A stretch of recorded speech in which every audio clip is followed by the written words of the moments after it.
વેરાવળ પાલિકા તંત્ર દ્વારા વેરા વસૂલાત ઝુંબેશ અંતર્ગત 15 મિલકતો જપ્ત કરવામાં આવી હતી. શહેરના વોર્ડ નંબર 1, 4, 5, 7, 8, 9 અને 10 માં અલગ અલગ 15 મિલકતો સીલ કરવામાં આવી છે. કુલ ₹28,96,523 જેટલી માલબર રકમ બાકી હોવાથી કાર્યવાહી પાલિકા દ્વારા કરવેરાની રકમ ભરપાઈ ન કરનાર ધારકોને વોરંટ આપી મિલકત જપ્ત કરવામાં આવી હતી.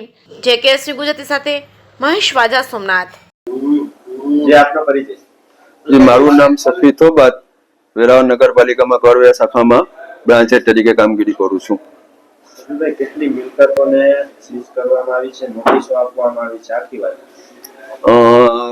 મોટા જે પાછલા બાકીદારો હતા એવામાંથી અમને 3,000 બાકીદારોને અમે અગાઉ નોટિસ આવેલી હતી. તેમ છતાં પણ એ લોકોમાંથી કોઈ ન ભરતા ગઈકાલે અમે 15 મિલકતો ટાંચમાં સીલિંગ કરવામાં આવેલી છે.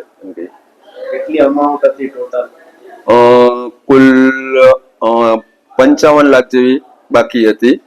એમ કે એમાંથી ગઈકાલે 15 મિલકત સીલ કરતા 8 લાખ સ્તર ઉપર વસૂલાત કરવામાં આવેલ છે.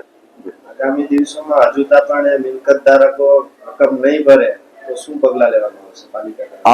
આ કામગીરી 31 માર્ચ સુધી કન્ટિન્યુ ચાલુ રહેશે. તેમાં જે લોકો નહીં ભરે તે લોકોની મિલકત સીલ કરવામાં આવશે, પાણીના કનેક્શન કાપવામાં આવશે, તે લોકોના નામચોક દંડેરો પીટાવવામાં આવશે. એટલે જે વસૂલાત જે લોકોની બાકી છે તે લોકો ઉપર સખ્ત કાર્યવાહી કરવામાં 31 માર્ચ સુધી આ સતત ચાલુ જ રહેશે.